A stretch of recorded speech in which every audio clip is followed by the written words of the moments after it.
So apparently this is Striketober or Walk-OutTober, or Walk-OutTober, if you will.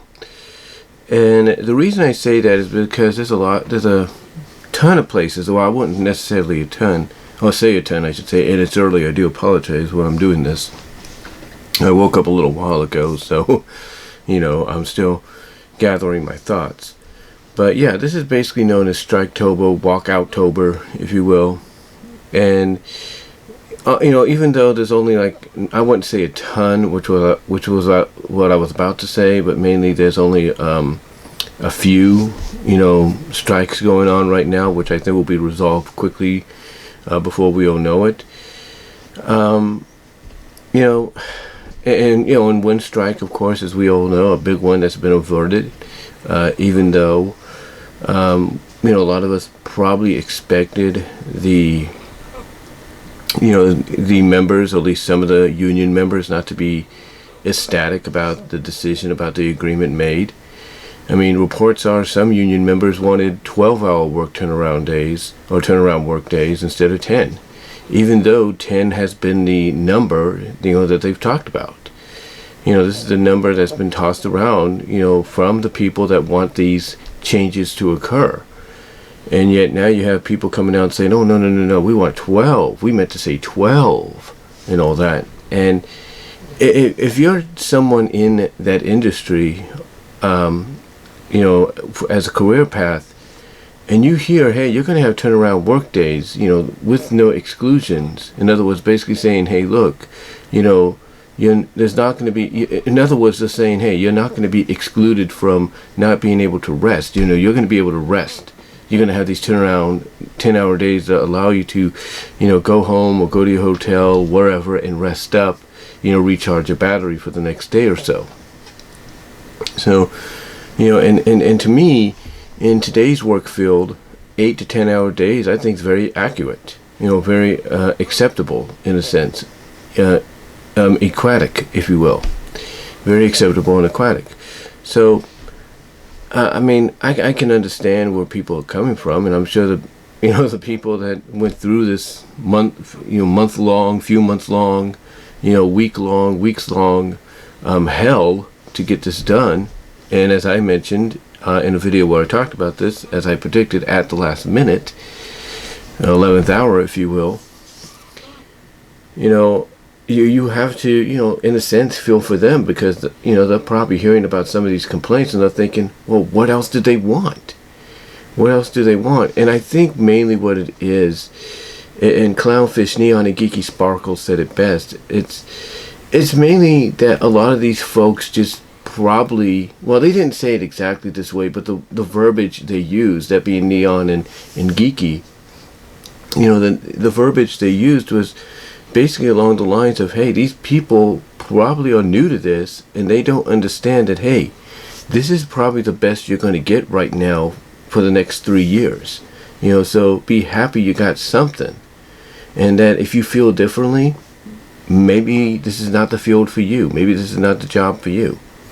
And that might be the case. Maybe, some of these people that are new to the business, new to the production side of things, the staging side of things and all that, they may not understand that, hey, sometimes when a deal like this gets made, it's the best that can be made for the time being.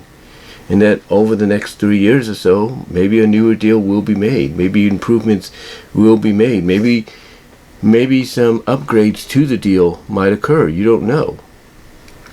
So, like I said, you got to feel for these people at the IATSE that have to go back and forth with those at the AMPTP to get this done. You got to feel for them and for the members of the AMPTP, because despite how you really feel about their control and the power they wield and all that, that they did what they could. They did the best thing they could.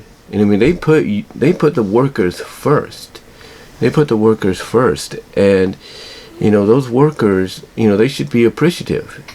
And I think one person said it best in an interview that right now, it's just everything's still at a fever pitch, and people just need time to calm down, come down to earth, and kind of rethink their thought process and probably realize, okay, maybe it's not what I want, but it's the best they can do. And there are some people that are saying that members will not go for this, that instead they'll say, nope, we don't want this deal, make another one. But I think that's going to be the exact opposite. I think they will go for it. I think they'll talk it down. I think they will talk to both sides and say, look, is this the best you can do? And then when they find out yes, then that's probably what's going to lead to a yes vote on it. So overall, I don't blame. Overall, you get what you can, right now.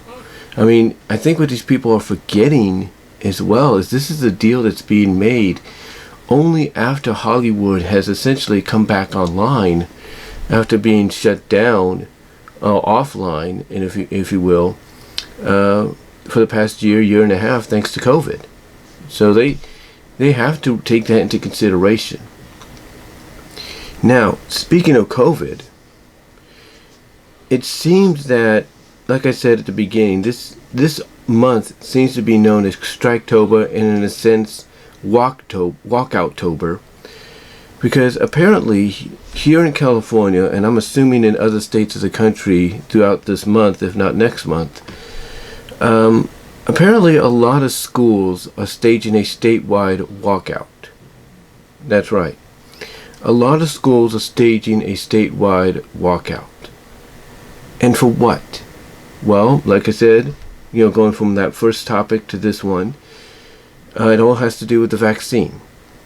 You see, here in California, just like in other states around the country, there is a mandate for vaccines to be given to kids as well as to teachers. And nobody wants that. Nobody wants to be mandated, and told, hey, you need to get this. You need to get this, or your kid has to wear a mask, or your kid can't attend school. They got to get this. It's mandatory. They don't want that. What they want is an option.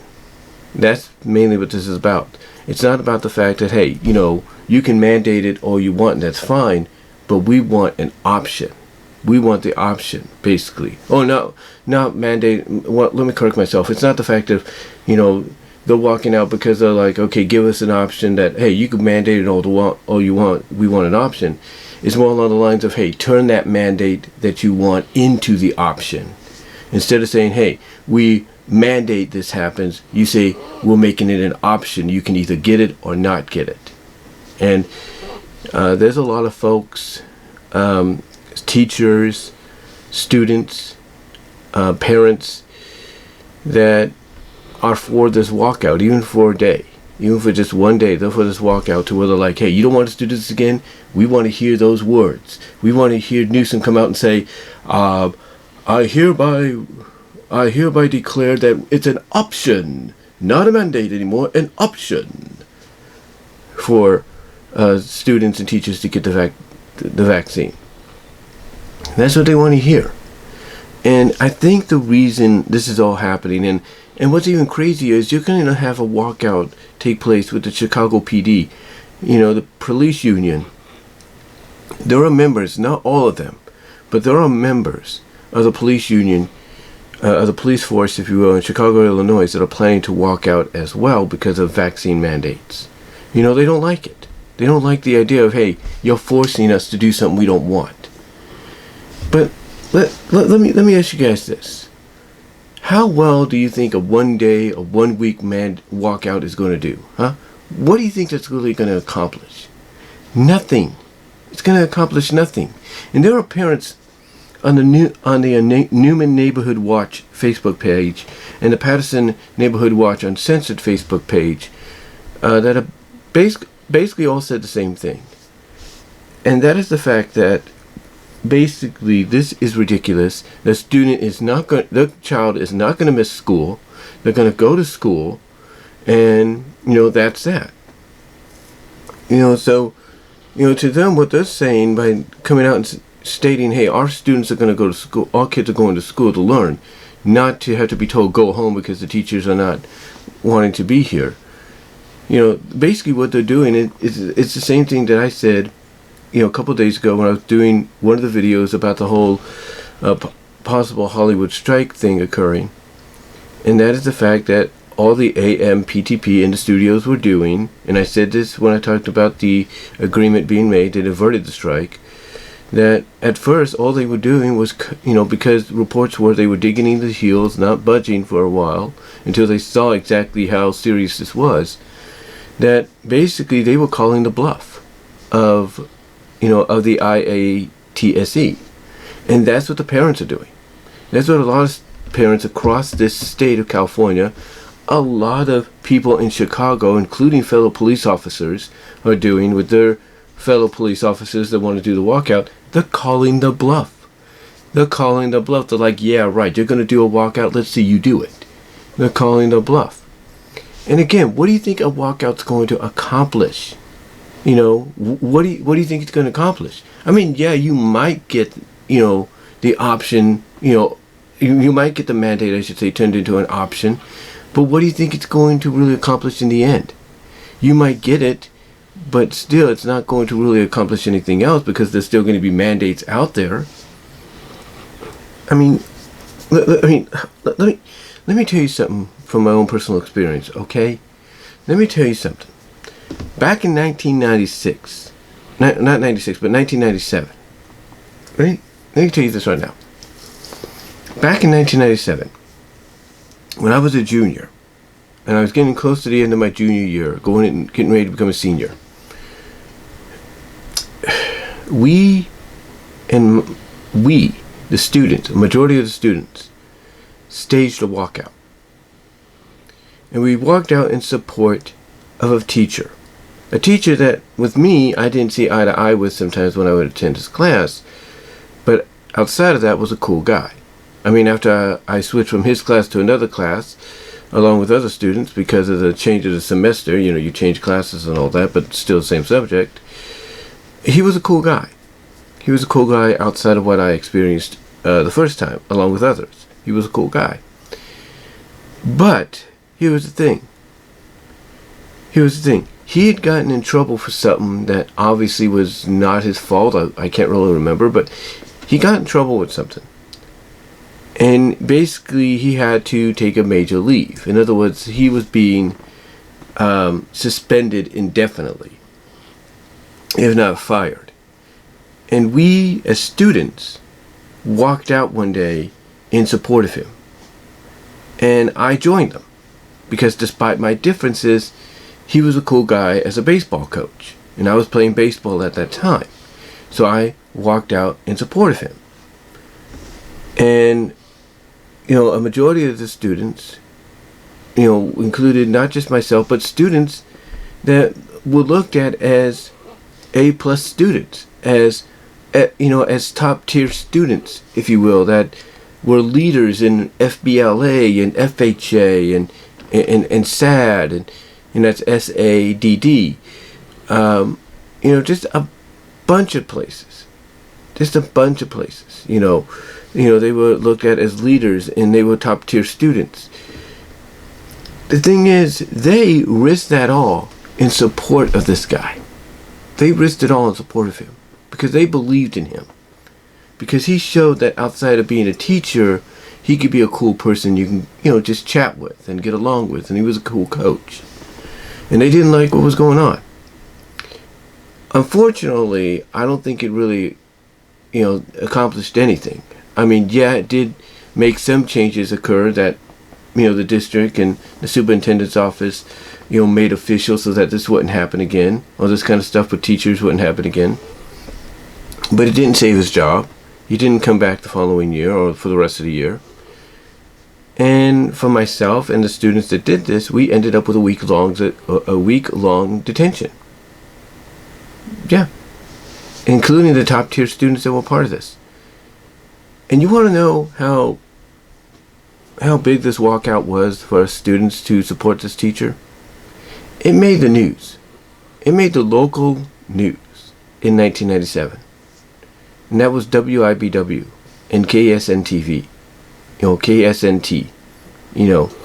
It made the news. But again, it didn't really do anything except maybe change a few things so this wouldn't happen again. And the result was we ended up in detention.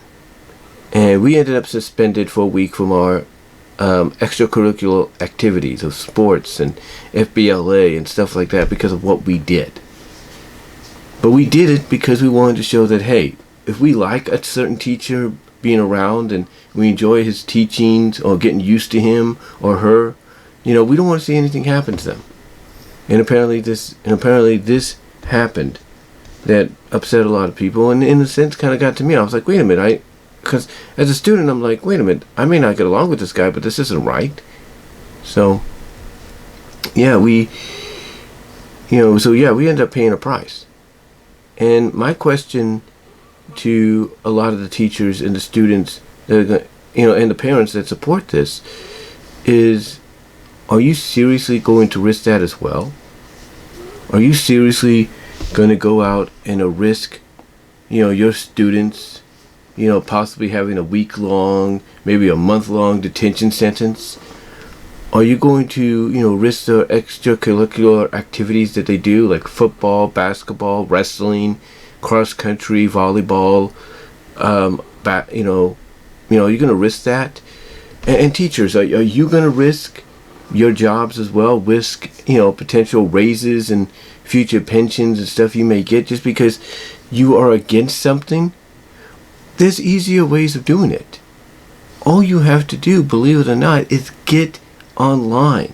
Start a petition, and once you start that petition, you get enough signatures, you could get it on the ballot to where basically, on that ballot, it'll give people a choice of whether or not, they agree mandates for vaccines should be made or should be, not made. And that's the easier way to go than staging a statewide school walkout, because it doesn't accomplish anything. I mean, again, you might get something in the long run, but still, mandates are going to be there whether you like them or not. And the same goes for any of the Chicago Police PD or any PD out there that's against, vaccine mandates. You think walkouts are going to help? They're not. They're just going to basically increase things.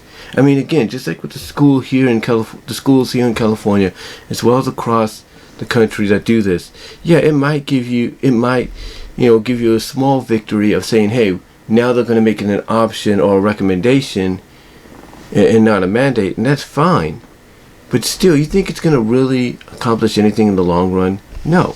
What it's going to do is it's going to cause the state education board to come out with a new law that Newsom or any governor that deals with this in the next week, this new week that we're in, or next week or whatever. It's going to cause those state boards to come up with a new law that the governors will sign into law that will state that schools can't do any more walkouts because it's stupid, because it's not right, and you're disrupting the education of the students. So to me, when I look at this, honestly, it's not worth it. It's not worth risking your jobs. Just tell them, look, I'll wear a mask as long as I have to. And I think, honestly, once we reach, this is what I'm thinking. This is what I believe in thinking. And God, and Lord willing, this does happen. I'm thinking that because they've reported that we are at 70% right now, around the 70%, if not more, number of a lot of the adults and people vaccinated across the country. And now that the Delta variant surge has pretty much gone into our rear view mirror, I look at it this way. That once we reach 75%, if not 80%, once we get closer to that 100, that's when this whole mandate thing and all that will become recommendation, if not optional. That's it. That's all it's going to take. That's all it's going to take. So if you could just be patient and just wait it out to maybe we get to 75%, 80%, maybe 85%, I guarantee you we're going to get an announcement that states that there's no more mandatoriness for vaccine shots because everybody across the country is pretty much, vaccinated, that now it's going to be a recommendation. And that's it. That's it. But again, these this idea of a walkout, this idea of, strikes, if you will, it's ridiculous. I mean, yes, I get you're doing it to protest. You're doing it, I should say, to send a message of, hey, we do not want to be taken advantage of, or we don't want to be told to do something that we don't agree with. I understand that. I get that. But in the long run, folks, really think about what it could accomplish or not accomplish. I mean, yes, like I said, you could get, what you want. You can get the recommendation part instead of the mandatory. You could get the option part instead of mandatory. That's fine. But again, think about what you're risking. And for those of you that are on strike, I get it. You want more money. You want more benefits. You want more time to rest. I get that. And you have a right to strike if you feel that's necessary. But if you're just striking because, hey, I want to strike because, I don't like, how I'm being treated and all that, but I'm cool with the pay and everything, that's not an excuse. So to me, really think about making these decisions before you do them. Consider the future you guys are going to be dealing with. Because honestly, it's not a good future. It's not a good future, because what it's going to do from a state education standpoint, depending what states do these walkouts, as well as from a law enforcement standpoint, depending on what police across the nation do these walkouts, that is. It might just be for a day, it might be for a few days, a week. What it's going to do when it's all said and done is it probably won't accomplish what you want, but what it's going to do is it's going to leave a black mark on you guys. It's going to leave a black mark on the educational system. It's going to leave a black mark on the law enforcement system, because people will look at that, governments will look at that, state education boards will look at that, and they'll be like, can we really trust these people to educate our students if they're willing to walk out because, we're mandating them to get a shot? I think all these people, I think honestly what any state education board or law or government wants to know is, what's your real problem? What's your true problem? Is it because you think there's more to this? Like, you think there's something in there that's going to make you get tracked or something, and they're going to find out where you live? You believe in all this conspiracy stuff?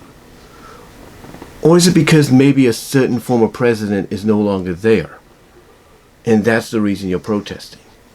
That's all they want to know. They just want the truth.